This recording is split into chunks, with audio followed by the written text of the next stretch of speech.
जादुई जंगल का रहस्य।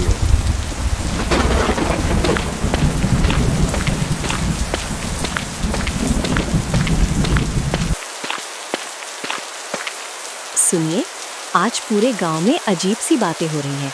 आपको तो पता ही नहीं चलता गांव में क्या चल रहा है। अब काम के चक्कर में बाहर रहूं या मैं गांव वालों की अफवाहें सुनूं? क्या हुआ अब? गांव वाले कह रहे हैं बारिश की इस मौसम में ठीक 12 बजे एक अजीब सी आवाज़ गूंजती है। कोई मदद के लिए पुकारता है। गांव वाले बहुत डरे हुए हैं। अरे चंपा, तुम भी इन अफवाहों पर ध्यान देती हो? ये हवाओं का शोर होगा। चलो चुपचाप सो जाओ, कुछ नहीं होता ये सब। बचाओ, मेरी मदद करो। कोई है? बचाओ, कोई तो मेरी मदद करो। सुना आपने? ये वही आवाज़ है, वही जिसके बारे में पूरे चंद्रपुर में चर्चा हो रही है। ये कोई वहम नहीं है। हाँ चंपा, आवाज़ तो एकदम साफ थी। ऐसा लग रहा है जैसे कोई बिल्कुल हमारे आंगन में खड़ा होकर चिल्ला रहा है। मुझे जाकर देखना ही होगा। नहीं, आप कहीं नहीं जाएंगे। आधी रात को कोई अनजान शक्ति आपका नाम लेकर पुकार रही है। ये बिल्कुल भी ठीक नहीं है। अरे डरो मत चंपा, मैं बस दरवाजे के पास से देख कर आता हूँ। कुछ नहीं होगा। मैं बस देखूंगा कि कौन आधी रात को मदद के लिए पुकार रहा है। तुम यहीं रुको।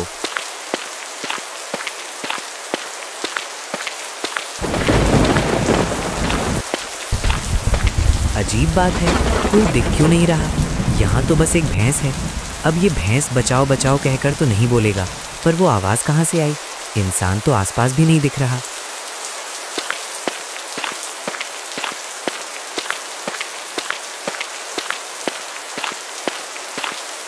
क्या देखा आपने?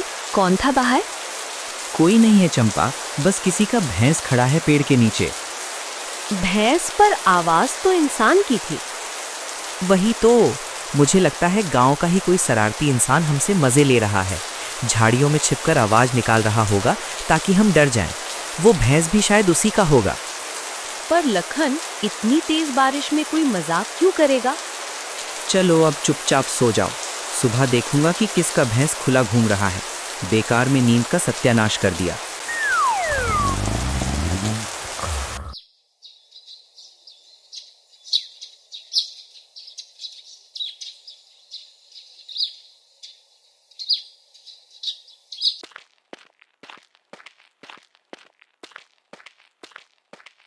अरे अभी तो सूरज भी ठीक से नहीं होगा और ये गांव वाले ऐसे भाग रहे हैं जैसे पीछे कोई भूत पड़ा हो। अरे सोमा, कोई भूत देख लिया है क्या जो इतनी तेजी में चल रहे हो? अरे लखन, अनर्थ हो गया। मुखिया जी के पुराने कुएं में एक भैंस गिरकर मर गया। गांव वाले उसे बाहर निकाल रहे हैं। उसे ही देखने जा रहा हूं। लगता है रात में उस भैंस को कुछ दिखा नहीं और वो कुएं में गिर गया। ओहो, ये तो बहुत बुरा हुआ। चलो मैं भी चलता हूँ।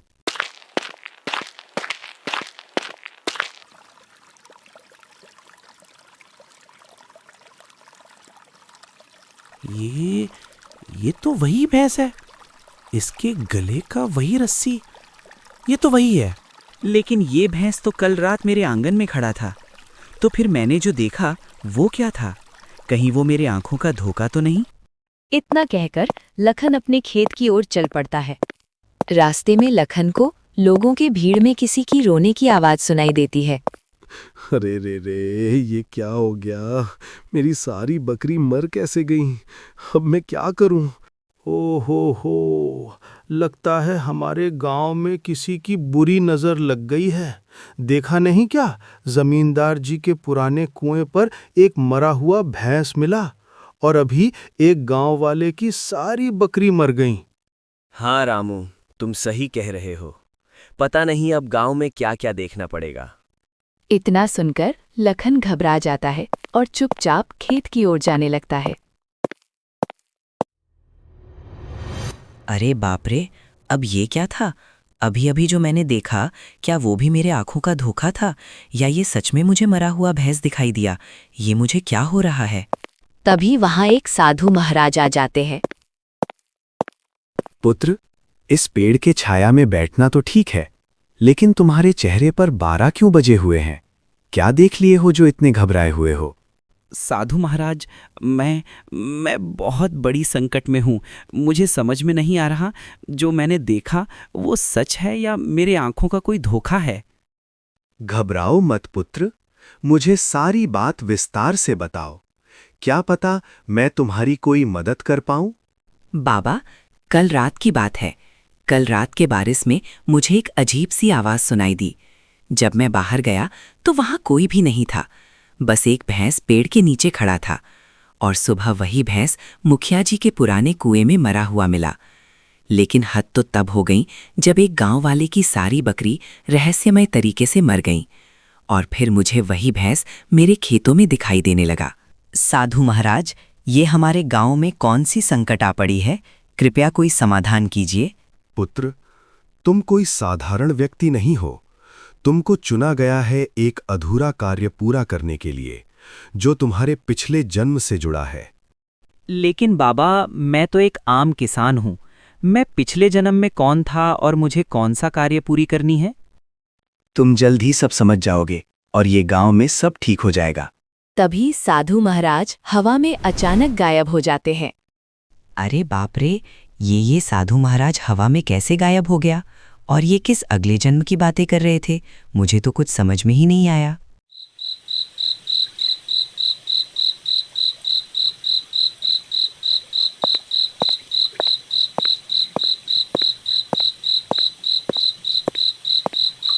अरे क्या हुआ आपको?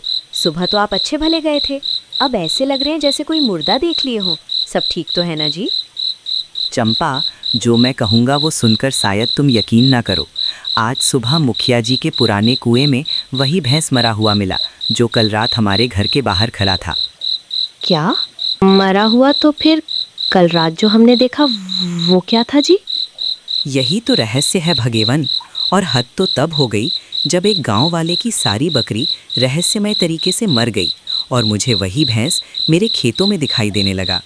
बाबा कह रहे थे ये मेरे पिछले जन्म से जुड़ा है और कोई अधूरा कार्य पूरा करना है। हे भगवान, ये सब क्या हो रहा है? सुनिए, आप अकेले कहीं मत जाइएगा। ये सब किसी की माया जाल हो सकता है। चुपचाप हाथ मुंह धोइए और खाना खाकर सो जाए। सुबह देखेंगे जो होगा। तुम ठीक कहती हो चंपा, शायद थकान के कारण मुझे अजीब अजीब सी चीजें दिख रही होंगी। लखन, मेरे मित्र, जल्दी आओ। चंपा, उठो चंपा, तुमने सुना वो आवाज? वो फिर से आ रही है। बहुत दर्द है लखन, घर के बाहर आओ जल्दी। ये तो वही आवाज है, पर चंपा को सुनाई क्यों नहीं दे रही है? क्या साधु महाराज सच कह रहे थे? वाकई में मेरा कोई पिछले जन्म का कोई कार्य बाकी है?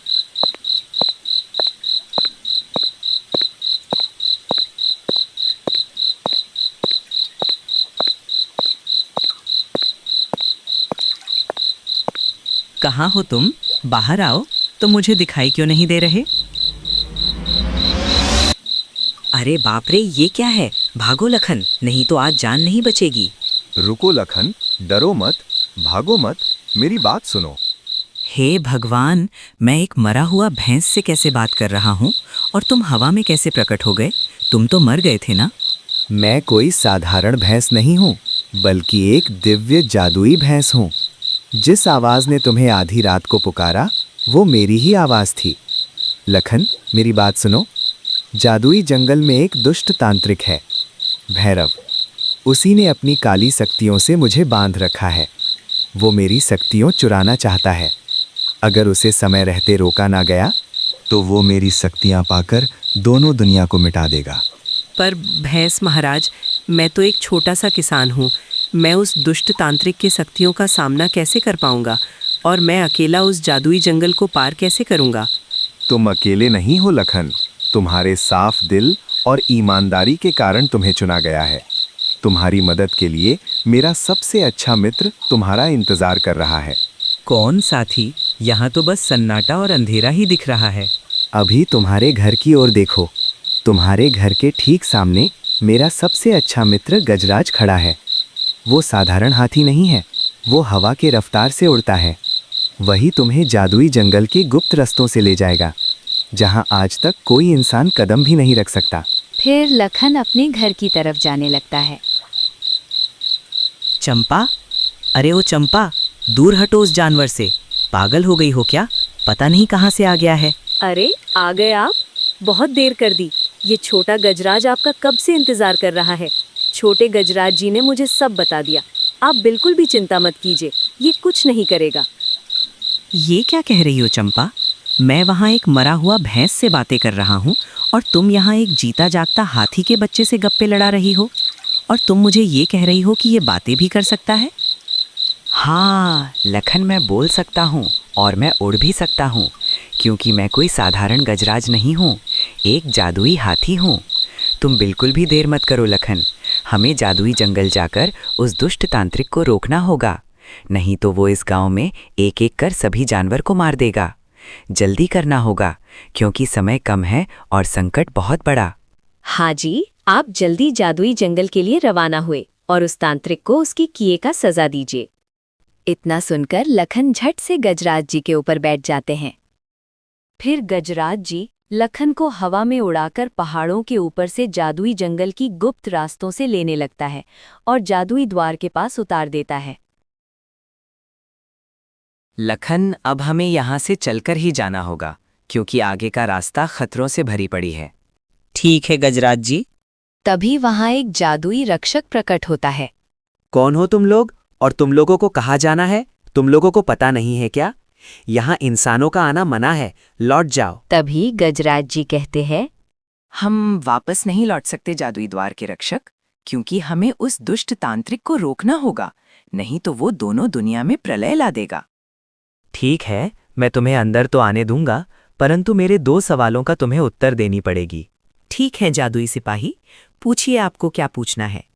खेतों में काम करके बहुत कुछ सीखा हूँ, आपके दोनों सवालों का मैं सही सही उत्तर दूंगा। तो मेरा पहला सवाल ये है कि वो क्या है जो आपके पास ही रहता है पर उसे दूसरे ही देख सकते हैं?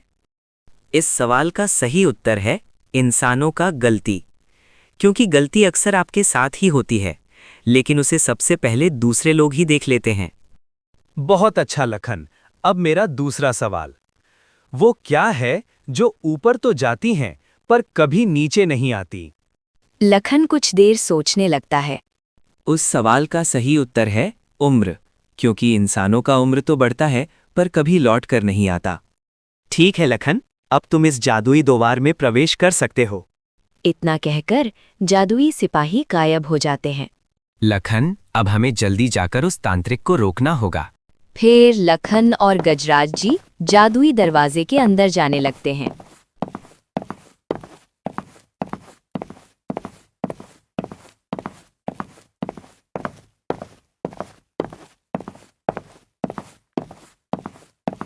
हे भगवान, ये जंगल तो बहुत खूबसूरत है।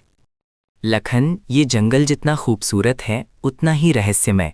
जब तक हम उस तांत्रिक को नहीं रोकेंगे तब तक यहाँ खतरा बना रहेगा। इतना सुनकर लखन घबरा जाता है। तभी जंगल में किसी की आवाज आने लगती है। बचाओ बचाओ, कोई मेरी मदद करो, कोई है? मुझे इस गुफा से बाहर निकालो, मुझे बहुत दर्द हो रहा है। ये आवाज तो गुफा से आ रही हैं। गजराज जी, हमें अंदर जाना होगा। फिर वे दोनों गुफा के अंदर आने लगते हैं।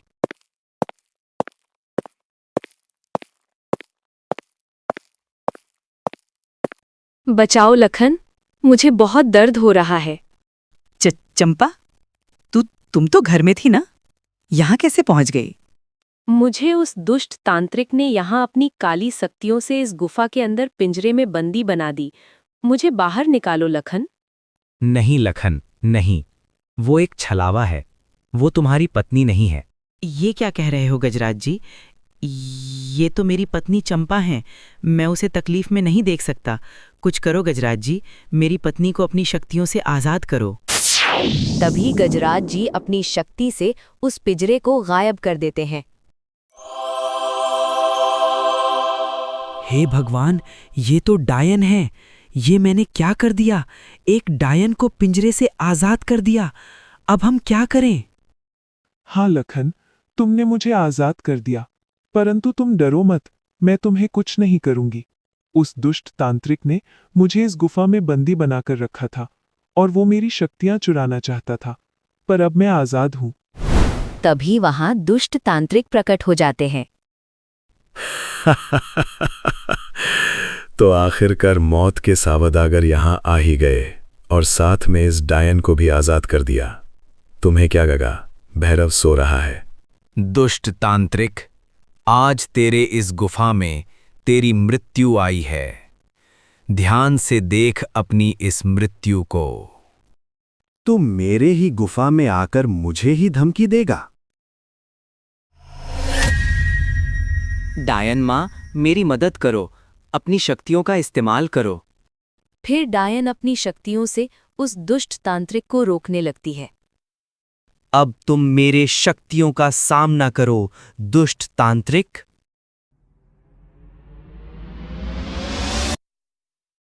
नहीं नहीं, ये नहीं हो सकता। मैं ऐसे खत्म नहीं हो सकता। बचाओ, कोई मेरी मदद करो। इतना कहते हुए दुष्ट तांत्रिक की मृत्यु हो जाती है।